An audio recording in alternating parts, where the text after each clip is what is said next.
Chapter 6. Tantra. Time, Eclipses, and Nights. In his youth, Vimalananda had studied astrology with Jina Chandrasuri, and I frequently witnessed his amazing ability to cast an accurate horoscope from a visitor's face alone. Though astrology is a respected means of diagnosis in Ayurveda, it is no longer taught in Ayurvedic colleges, and I held out some hope that Vimalananda would teach me himself. But every time I asked for instruction, he would refuse, saying, "You have more important things to learn right now." He relented only with regard to those aspects of astrology which he felt would be materially beneficial to my sadhana.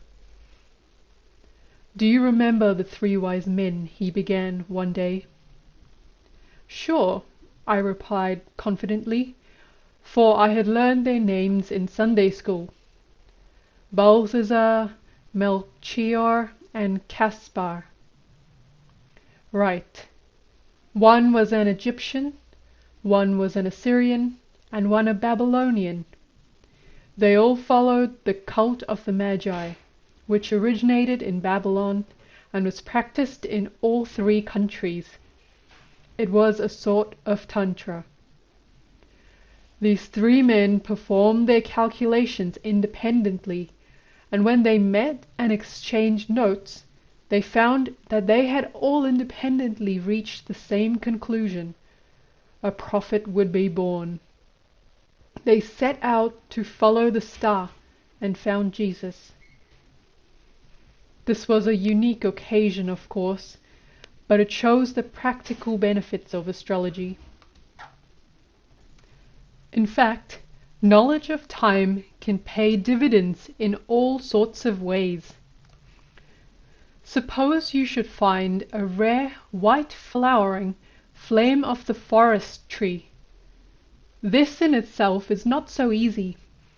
I have found only 2 in the whole state of Maharashtra, and they are entwined together. If you can find one, though, and if you can take its wood during a certain astrological conjunction, you can work wonders with it. You can even fly. But you must collect the wood at precisely the right moment. All of Tantra is based on time. If you do something at the right moment, you get the result. Otherwise, no.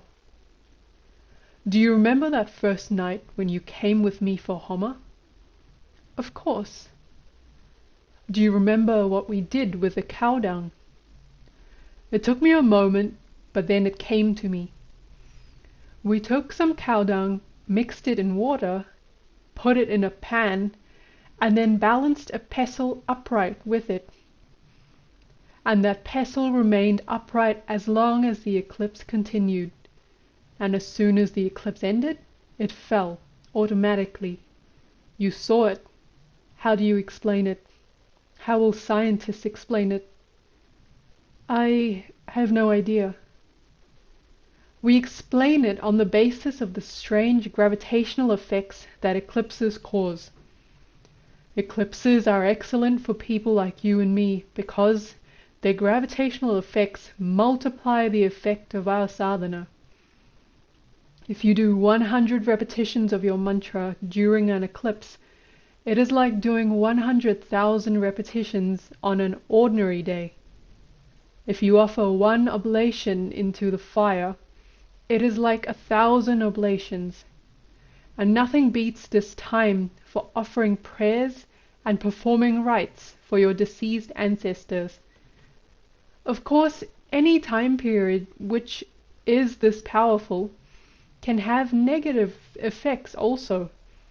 So some precautions are in order. Never look at an eclipse. The rays have a very disturbing effect on the mind. A pregnant woman should not even go outside during an eclipse, lest her child be affected. Take nothing internally, not even water, when the eclipse is going on, and for as long as possible, up to 12 hours before and after. If you can follow this niyama, you can make any eclipse work for you. He had told me all this before. I waited patiently for him to get to his point. Eclipses happen irregularly, of course. You cannot rely on them. Fortunately, though, predictable moments for enhanced sadhana occur every year in every season. India is such a wonderful place that even our festivals occur at those times when success at specific forms of worship will be easiest. The rishis systematized these festivals in order to help sadhakas become clairaudient and clairvoyant. For example, Ma, the great goddess, is worshipped during 3 periods of 9 nights during the year, because during those periods it is easiest to come into contact with her. The rishis who created the universe are well aware of the effects of the various yugas on our minds. They also knew that these doctrines that we have been talking about are far too complex and subtle for the average individual, so they created seasonal festivals. When the common folk celebrate these festivals, their minds become somewhat detached from the mundane and attached to the spiritual, while those who know the esoteric significance of the festivals use them to spur their spiritual progress. The festival season in the fall begins with Shravana, the month in which Shiva is worshipped, during which Krishna is born. Then comes the Ganesha festival, followed by the fortnight during which the ancestors are placated. Once both Ganesha and the ancestors are happy, Kundalini can be safely raised, which happens during Navratri, the 9 nights which are sacred to the goddess. Finally, we have Deepavali, the festival of lights, sacred to Vishnu in the form of Krishna, when each vertebrae of the spinal column becomes a point of intense pure light. The spring festival season is similar. It begins with Ganesha's birthday, followed by Mahashivratri, which is, as you know, the most important night of the year for Shiva worship. A fortnight later comes Hutashani, or Holi, a harvest festival which commemorates the burning of the demoness Holika. And after another fortnight, another Navratri begins, which culminates in the birth of Vishnu in the form of Rama. The birthday of Anjanya, the monkey god, who is the incarnation of Shiva, follows 6 days later. During these various festivals, there are 4 important nights, meaning Ratri, which are ideal for ritualists like me because they are meant for specific practices. The first is Maharatri, the great night, which is Mahashivratri. It falls each year on the night before the new moon during the lunar month of Magha, February or March. The second is Krura Ratri, the cruel night, which is holy, the next full moon after Maharatri. Then comes Maharatri, the night of delusion, which is Krishna's birth night. Krishna deluded everyone with his Maya. It falls on the month of Shravana, usually during August. The last is Kalaratri, the black night, the night just before Deepavali, the new moon of the month of Ashvin. Deepavali occurs in October or November. On Maharatri, people try to stay awake all night long, because it is said that Shiva will come just for a moment to anyone who does not sleep at all. But Shiva is too clever for us mortals, and almost everyone who tries this nods off for at least a minute or two, just at the moment when Shiva is near them. He has to test those who want to see him, doesn't he? I suppose so. I had already tried this a few times and had dozed off, as predicted, for a few moments each time. Krura Ratri commemorates the burning to death of the demoness Holika by her nephew Prahlada. Holika possessed a magic cloak which would incinerate anyone who wore it. Her brother Hiranyakashipu, Prahlada's father, ordered her to kill Prahlada by throwing the cloak over his shoulders. When Holika took Prahlada on her lap, he realized what she was going to do, and slipped out from under the cape as she unfurled it. The cape fell on her and burned her alive. It took great power to destroy Holika, and that sort of power is obtained most easily at this time of year.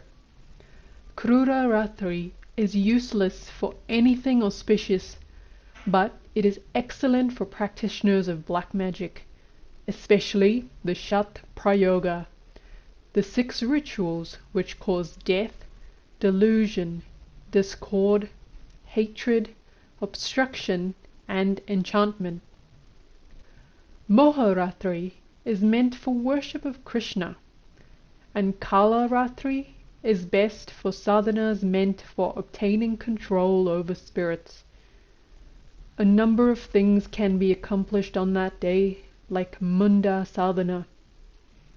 Munda means skull. You require 5 human skulls for Munda sadhana. 4 are placed in the corners of a square and 1 in the middle. In between each pair of human skulls, you put the skull of an animal. Which animals you use depends on the specific ritual you are doing and the result you want to obtain. When all the skulls have been properly placed and aligned in the proper direction, you cover the whole thing and sit on top of it. Then you begin your japa. Do not try this on your own. When I want you to do Munda sadhana, I will tell you. Though Munda sadhana interested me, I knew it would be useless to try to press him for details, and so another question formed in my mind. Vimalananda answered it before I could speak. You have more than once asked me why, if Tantra is such a wonderful thing, the 6 rituals exist at all. This is a good question that has more than one answer. One reason they exist is to protect society. A priest has the responsibility to defend the kingdom in which he lives, and these 6 rituals can be used to kill enemies of the state, to sow discord among foes, or to entice wavering rulers into alliances. They thus become agents of policy. They are also used in romance, business, and so on, but with less justification. More important than political use, however, is their use in sadhana. Suppose you want to make use of enchantment. If you perform the prescribed ritual correctly, the first effect will be that all women in your neighborhood will begin to find you irresistibly attractive. I had read about this. One text says, in fact, they will rush to you, oozing copiously from their swelling, dangling vaginal lips, meaning that the desire created in them by this ritual will completely overcome their modesty and discrimination. So, I interrupted, this is some sort of super-duper aphrodisiac? No, it is not essential that women become sexually excited when they are exposed to this effect, but most people strongly self-identify with the body. Most women will inevitably, experience this attraction sexually. Attracting the women is not so difficult. The difficult part comes after they have been enchanted. If your mind is firm, you will not be tempted at all by these excited women. You will continue with your ritual, knowing that you are making progress. Soon, the enticement will extend to other female beings, especially those in ethereal realms. If you can resist all the temptations they will offer, then you will eventually attract the attention of a female deity. If you are sure of yourself, you may request her to teach you like Aghori. If not, you should regard her as a mother and not permit sex or to have anything to do with the relationship. Then you are made. Wow. So I think you will agree that the 6 rituals can be quite useful. Indeed I did. Enticement is certainly one way to achieve, but in my experience it is not as good a way as pure, selfless love. It is not easy to preserve your balance of mind when a passionate Yakshini, meaning demi-goddess, or Naga Kanya, meaning serpent princess, entwines herself around your body. But there is no danger of falling when you can say to God honestly, "Make me an ugly prostitute for thousands of births if you want to, but always keep me near you." When you can honestly say this, you are ready to become a true devotee. You must begin all sadhana with niyama, but you do not have to practice niyama forever. There will come a time when you will be so absorbed that you will remember the deity at all times. At that stage, you won't be able to remember how many repetitions of your mantra you are doing, much less any niyama. Finally, you'll forget even to repeat the mantra, but that's a much higher stage. Hazrat Bulleh Shah, who eventually became a great saint, was very conscientiously early in his career about following a strict niyama, and about keeping track of how much japa he would do. He counted his japa one by one on his japamala, meaning rosary, until one day he overheard the milkmaid who brought him his milk talking to her best friend. The milkmaid was in the habit of giving milk away for free to her lover, and the friend asked her, "Don't you keep track of how much milk he is drinking?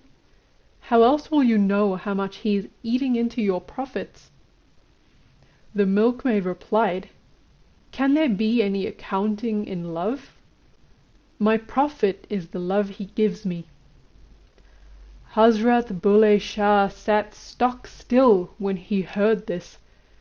Then he looked at his rosary and thought, "This milkmaid has taught me something today.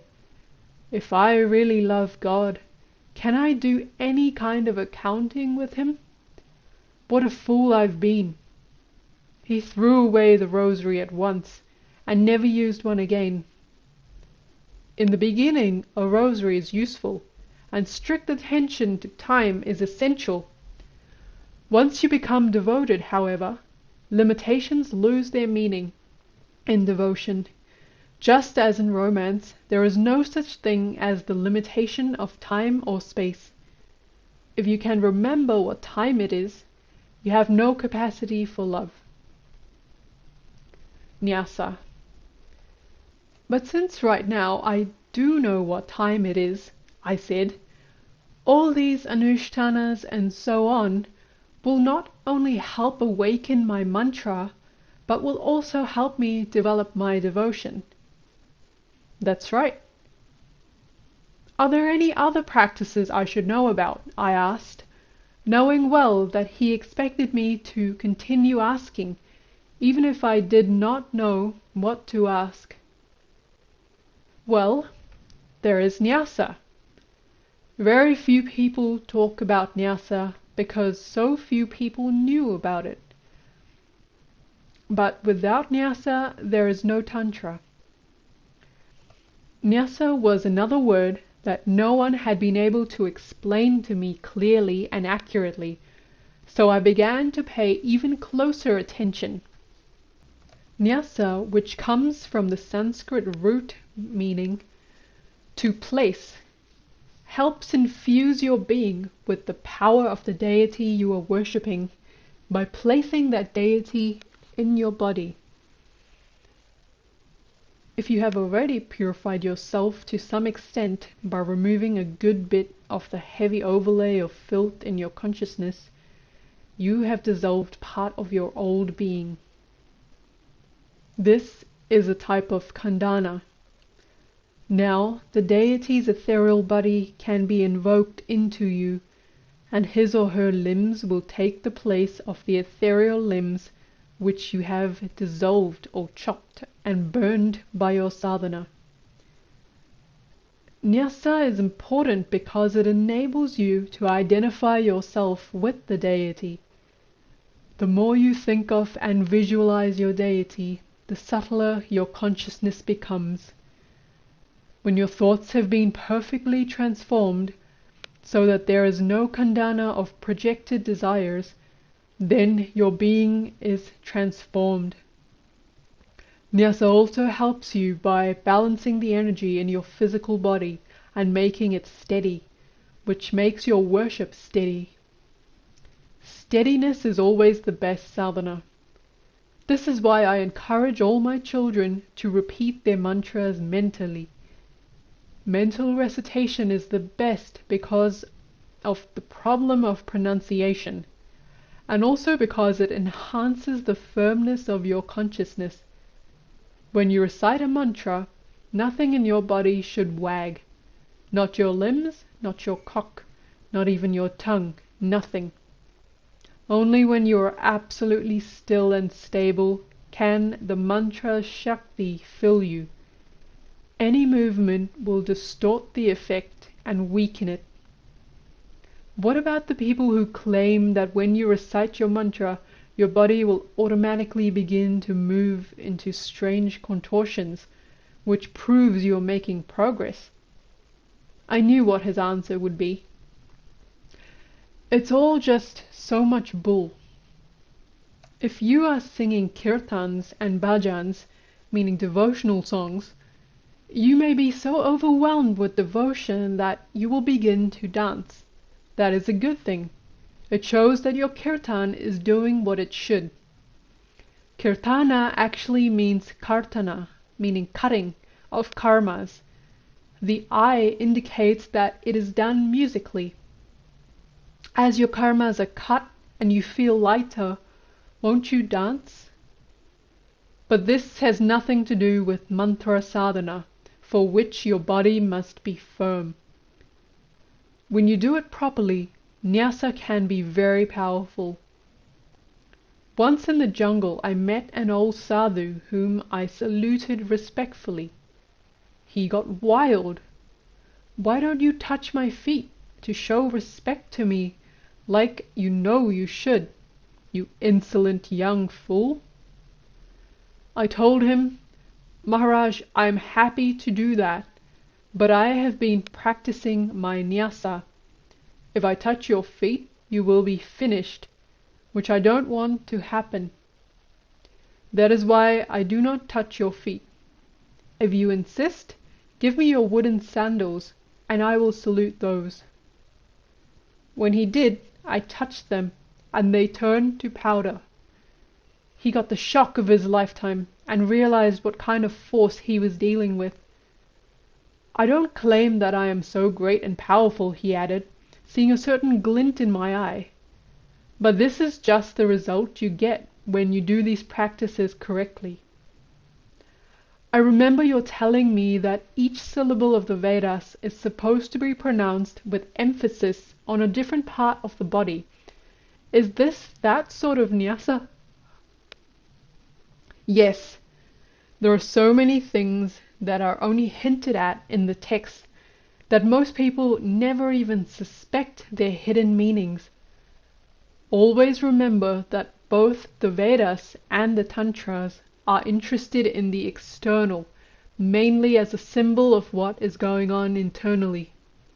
Consider this: that aspect of pranayama which is concerned with holding your breath is called kumbhaka, from the word kumbha, which means pot. But which pot? I had no idea, which seemed to irritate him a little. Since I had been studying yoga, I suppose he expected me to know. But no one had yet explained it to me, so how was I to know? Here the pot they mean is the pot of the torso, the chest and the abdomen, in which you can store prana. You have seen how a potter makes pots. Here you make a pot by making your body completely steady. Once this happens, you can proceed to the stage of Kevala Kumbhaka, when there is a cessation of breathing for minutes at a time. Only when there is a Kevala Kumbhaka can your mind become completely firm, and your worship will only be as steady as your mind is. So this is what pranayama is for. Pranayama is for what its name suggests: control of prana. Most of the people teaching yoga think that this means you should achieve control over your prana by holding your breath. But kumbhaka does not mean actively holding your breath. It means the balancing of your inhalation and exhalation so that they cancel each other out. For kumbhaka to be of any value to you, it must be effortless. You must learn how to forget to breathe. I had never told him the details of how I had strained myself by trying to hold my breath in the approved yogic way, but I knew that he knew anyway. Suddenly I became aware of how little most people who try to teach yoga really know about it. So, as far as pranayama is concerned, the pot means the body. But don't assume that pots always represent the body. Oh no. What meaning a pot or anything else has depends on the specific practice. Every part of a tantric ritual is significant, but you can't just do guesswork about it. You have to know its precise meaning. You probably have seen that in formal ritual worship, there is always worship of a pot. During Navaratri, when we worship Ma, a pot is the central focus of attention. The pot here is called Ghata, is infused with Shakti in the procedure known as Ghata Stapana, meaning the establishing of the pot. Now, what do you think the pot represents here? I didn't hazard any guesswork. Here, the pot is the pot of the head, filled with amrita and other juices or hormones, just as during the ritual, the pot is filled with water before Shakti is invoked into it. We worship the pot to make our minds firm and to fill our minds with energy so that our worship during the 9 nights will be totally steady, which will help to awaken Kundalini in a controlled way. Exactly. As soon as you learn to control your Kundalini Shakti, she will be at your disposal. But remember, only one who knows Shakti can control her. If you hang your sword on your wall, it may injure a child who tries to play with it, or a servant who comes to dust it. As long as it exists, even for thousands of years, a sword retains its inherent nature, which is to slice, to sever. This is the true test of Shakti. There should be no limitation of time. Another reason why it is difficult to control Kundalini. You should say why it is almost impossible, because the average person's personality is simply not strong enough to deal with cosmic energy, which is why I say over and over again that the only safe way to awaken and raise Kundalini is to personify her. Convert her into a goddess and worship her. Love her like your mother, and then you will be safe. I always prefer to call Lord Shiva's grand consort Uma instead of Parvati, or one of her other names, because Uma is made up of the same letters which make up the word Om, which is actually Aum. Uma is not inherently different from Aum, any more than Shakti is different from Shiva. They differ only in form. U stands for Vishnu, the preserver. Uma is therefore U plus Ma, the mother who always protects, who shields the child from any danger or calamity. What can be higher than that? You can achieve Uma if you learn how to love her. And if you want to learn how to love Ma, you need to learn how to love her creations. Every being has its own variety of love, some of which we humans can't even comprehend. I personally think rocks have the best form of love because they are so stable, so firm. Once they love you, they never change. A rock has its own forms of expression that you may not be able to understand. Suppose you heat it. After a certain temperature, it starts to flow. It makes an offering of heat and light to you. How many people understand how to love a rock? Very few. But those who do know something of how to love Ma. He left me with that thought to think about until our next conversation at the end of the next Navaratri. Vimalananda usually went into retreat during Navaratri, fasting and repeating mantras, requesting his beloved Tara to enter and enliven him. I loved to meet him on the day he finished his worship, for he was quite a sight to see. His entire countenance would be filled with an intense worldly radiance, and the talks he would give in the expansiveness of that mood were particularly pleasing. On this occasion, he began, "Even yogis and sadhus are not spared the poison of ahamkara." One day, someone was reciting some verse from Tulsidas, and suddenly my friend Chotu said, "Why are you repeating what those fellows used to say as if it were because of them that they had written it?" If they were really sincere in their absorption in God, why should they have added their own names to so many of their verses? Was it necessary for them to write so often, "Kabir says," or "Raidas believes," or "in Tulsi's opinion"? Why should that amkara of name be there? Why should they worry about whether future generations will praise them as the authors? If their words are really prasadika vani, meaning words gifted from God, then how can the poets be considered the authors at all? The other fellows didn't know what to answer. What could he answer? Chotu was right. Sometimes Chotu says the most amazing things.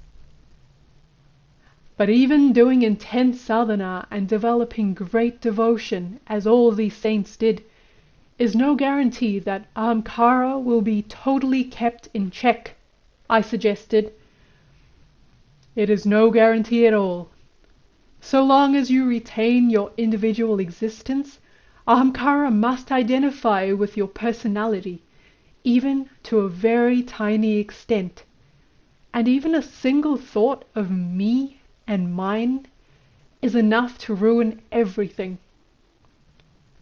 What is the answer then? I asked despairingly. The answer? You know the answer. Throw yourself at God's feet. Offer everything you have to God, including your very existence. If your donation is honest, God will accept it and will direct your path from then on, so long as you always remember him or her. The moment you forget God, you return. I have told you many times, and I still maintain, that it is much easier to surrender to a personal God than it is to surrender to some cosmic form. It is all well and good to appreciate the vastness of the cosmos, but how can you grab hold of it to love it? You can't. But you can grab hold of Krishna or Ma or whoever, though, and love them. Mental worship. Now, although there are many different ways to worship, I have always believed it is best to worship mentally if you can. Physical worship is always limited, especially now during Kali Yuga, when not even the experts are always able to do their physical worship properly. Even the most proficient devotees must occasionally make a mistake in his or her ritual. Even the best trained mouth must sometimes mispronounce a mantra. But in some sadhanas, if you make even a minor mistake, you are gone. To avoid all possibility of error, it is always better to worship mentally instead of physically. There is nothing to misplace, nothing to spill, and no fear of mistake. This is what the Tantras mean when they call for internal sacrificial rites. Do you think this is so easy? In almost every case nowadays, only the show remains. The internal techniques have been lost, except to the chosen few. You can do any sort of worship internally. I have taught you to perform homa, no doubt, but homa is an external form of worship, and its limitations are those of all external forms of worship. It is often easier to do external worship in the beginning, so that you do not have to visualize everything you are offering. But everyone must eventually progress from external to internal worship. The special value of homa is that it purifies the fire element, which controls the sense of sight. As the fire element in your body becomes purer and your Bhata Agni increases, your ability to visualize, which is utterly essential for internal worship, will improve. You are going to learn quite a lot about internal worship by the time I am through with you. Let's start with fire worship. Even if you cannot perform homa with an external fire every day, and how many people can nowadays, you can still do homa every day and get benefit from it if you offer to your digestive fire everything you put into your mouth. Yes, it is not so pure as a well-extended external fire, but it is always ignited, always ready to accept offerings. You don't even need any special mantras. Just offer each bite with the mantra you repeat daily and see the result. This is a form of internal worship. Orthodox people go to temples, but I believe that the true temple is inside the mind. Why waste time worshipping physical objects when you have everything you need inside your own mind? Your concentration will be much better if you perform internal worship, because you do not have the distractions that trouble a person performing external rituals, the constant worries of obtaining the right substance at the right time, misplacing something, spilling something else.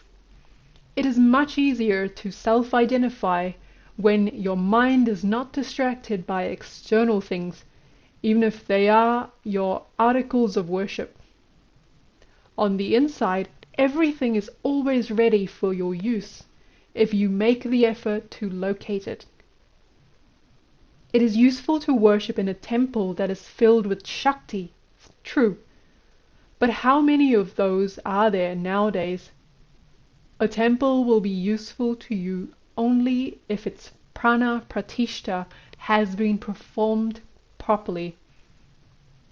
Prana pratishta is the rite by which life force is infused into the image, making it live. Every temple has had a Prana pratishta done for the image which is worshipped therein. But if the Prana pratishta is not done properly, the image will not come to life. You can test this at the very end of the Prana pratishta ceremony, when a mirror is offered to the image, so that the deity which has been invoked into the image can see itself. If the job is done properly, the mirror will shatter. Only then can you say that the image has any power, not before.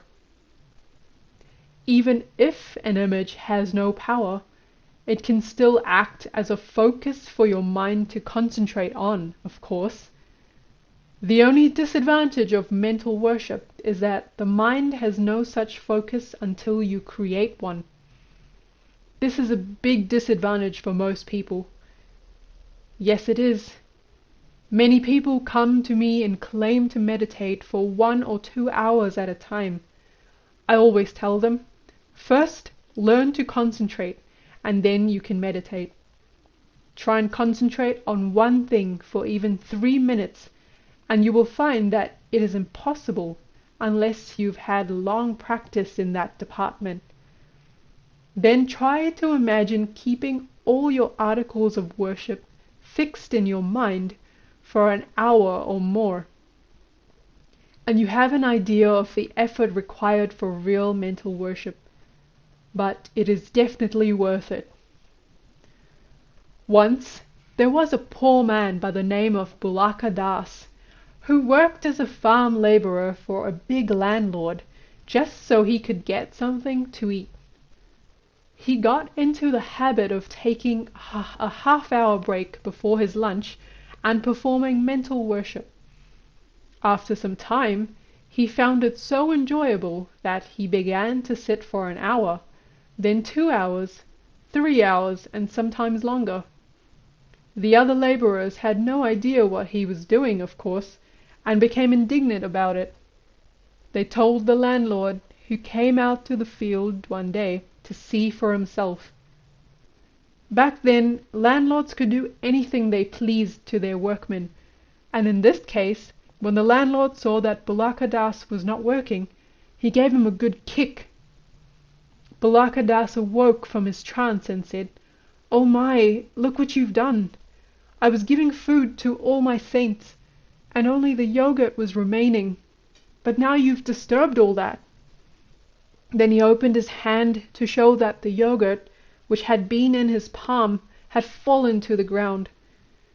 Bulaka Das's concentration had been so intense that the yogurt was actually created in the physical world as a result of his mental worship.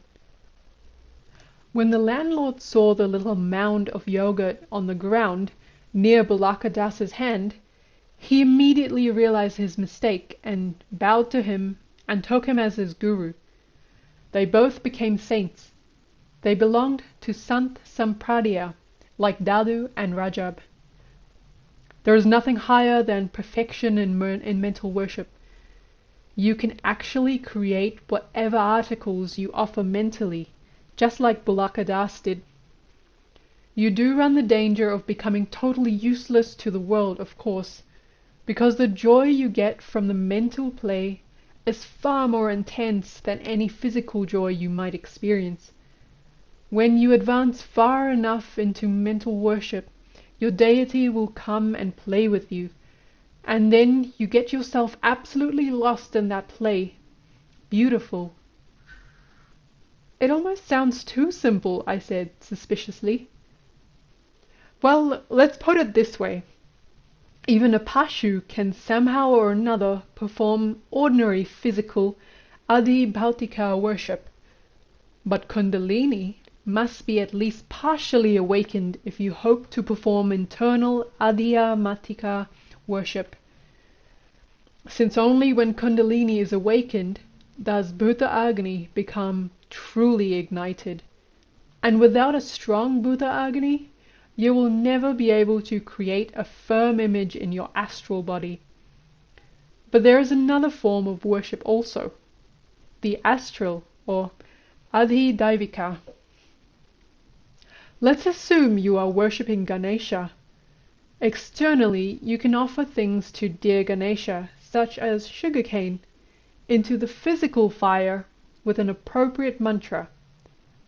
Internally, you offer your mantra to Ganesha into the fire of your Bhuta Agni.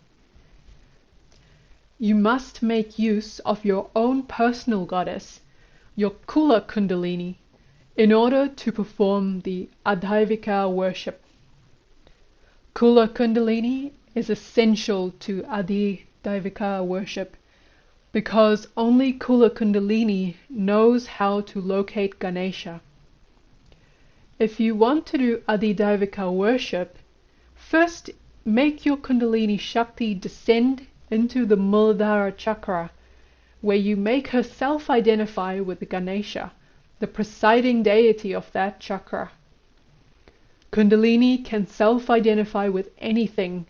By her perfect self-identification with Ganesha, she can actually become Ganesha.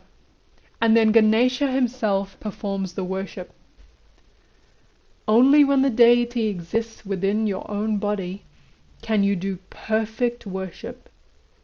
Then you know exactly how to propitiate him or her, because you have become him or her. And so the Tantras say, first become Shiva, then worship Shiva. How else can you comprehend Shiva unless you have become him? Just as I was about to proceed with this line of questioning, some guests arrived, and Vimalananda changed the flavor of the conversation. Clearly, he expected me to work on this for a while. Ganesha. Vimalananda delivered the next in his series of musings at a Ganesha temple. I can no longer recall which temple it was, for he was very fond of Ganesha and we paid regular visits to several images of the elephant-headed god.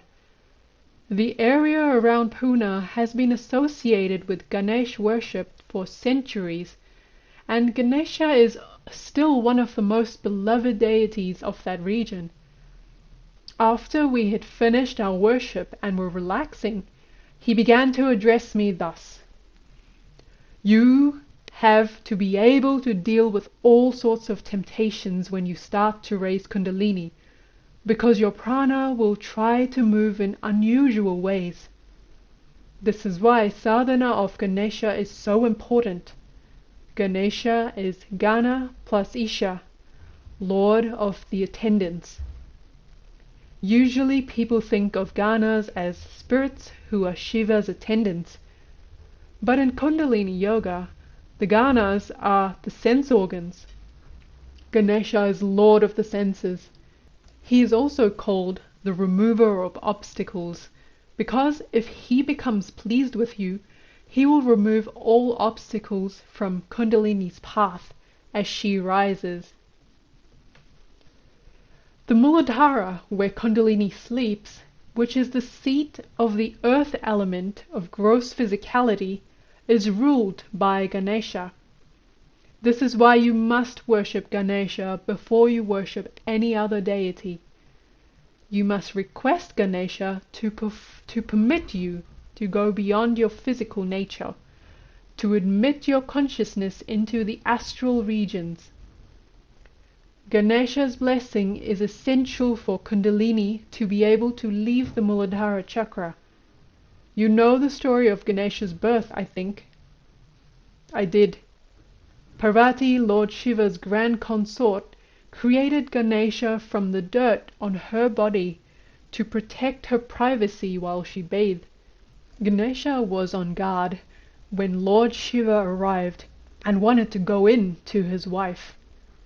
Ganesha prevented him from doing so, and since Shiva did not know who Ganesha was, a battle ensued, during which Shiva slew the boy. When Parvati came to know of this, she became so enraged at the loss of her child that she threatened to destroy the entire universe, and would have done so had Shiva not placated her by replacing Ganesha's severed head with the head of an elephant. Then she calmed down. And now what about the esoteric meaning? I'm not sure. Ask me about it. The name Parvati means she who is born from the mountains, in this case the chain of mountains known as the spine, within which resides the spinal cord. Parvati is the Kundalini Shakti. Chain is a good word to use here. Until you awaken in free Kundalini, the spine acts as a chain to bind you down to earthly existence. Ganesha was created from the dirt on her body, the earth element, the element associated with Muladhara chakra. Shiva, the individual's consciousness, tries to break through to the dormant Kundalini by force, but this threatens to be the end of the sadhaka, because the Muladhara is the root support of the body. When Shiva realizes this, he regenerates the Muladhara with the help of an elephant, a beast known for its intelligence. If you want to awaken Kundalini, therefore, it is best to allow this intelligence to direct awakening, instead of barging in like a bull in a china shop and wreaking havoc on yourself. Instead of meditating on the Muladhara chakra and trying to forcibly open it, it is wiser to transform it with Ganesha's help. Now here's a question for you. How did it happen that Lord Shiva, who knows past, present and future, who is Parvati's husband, how did it happen that he could not even recognize his own son? A good question. I couldn't open my mouth. Think about it for a while. You know, Ganesha is one of the gentlest of gods, if properly approached, most helpful and very sweet. But he can also get upset. He is a small child, and you know how children can be when they become angry. And think of how wild elephants can be when they become angry.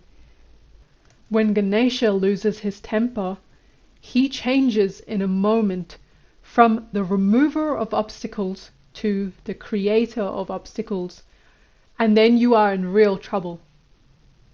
Once I gave a man a Ganesha mantra and told him that after 40 days of repeating, Ganesh would come and stand in front of him. I knew the story well, but Vimalananda's tone of intense seriousness alerted me to his strong desire for me to listen to it yet again. Unfortunately, something happened to break his niyama before the 40 days were up, so I ordered him to start all over again. Finally, he completed 40 days. Nothing happened. I told him, "You're very close now, don't stop. Continue it for just a few more days." The man said, "Look, this is all foolishness. There is nothing behind it. I can't stand being away from my wife. I'm going home now to have some good sex." I warned him, "You've gone too far for that now. Ganesha will become very angry if you do that, and I won't be able to save you. Just do it for 3 more days and I guarantee that you'll succeed." What more could he have wanted? It was only a question of 3 days. But Mahakala, the god of death, must have already grabbed hold of him. He told me, "No, I'm through listening to you. I've really got to have some good sex. Goodbye." At first his wife tried to prevent him from climbing on top of her, but he forced his way into her anyway and enjoyed her twice. Satisfied with his labors, he fell asleep. In a dream, he saw an enraged elephant charging at him. He tried to run, but it was useless. When the tusker caught up with him, he gave the man a solid blow to the jaw with his trunk. The next morning, the man's entire face, jaw and all, was swollen to twice its normal size. He was taken to the hospital. The doctors couldn't find out what was wrong with him. I went to the hospital too, and he asked me from his hospital bed if I could rescue him. But there was nothing I could do because his nervous system was blown to shreds. It was too late. He had gone too far. He died that night. After that experience, I decided I would only assist people in their own sadhanas and never suggest new sadhanas to anyone. Iron discipline is necessary whenever you commit to a sadhana. Without it, something is sure to go wrong. So don't start trying for this kind of perfection of mantra unless you are so obstinate that you will finish it. If you decide that you must have meat for a few days, or that you must have drinks or sex, then you are ruined. Not only will you never succeed, but you will have to suffer for trying to act smart. If you know your willpower is limited, it is better not to do anything at all. To break your vow and then say, "Oh, I'll ask for forgiveness of God, and He will look the other way," is only cheating yourself, no one else. Once you commit yourself to a sadhana, you are really at risk unless you finish it off properly. Do you mean that God will not forgive any mistakes? Of course not. God is always ready to forgive if you go to Him with humility. But there is nothing humble about this sort of sadhana. You are demanding attention from God. You are saying, "Come on, I want to play with you on your terms." If you tell God that, then you had better be ready for whatever God wants to dish out.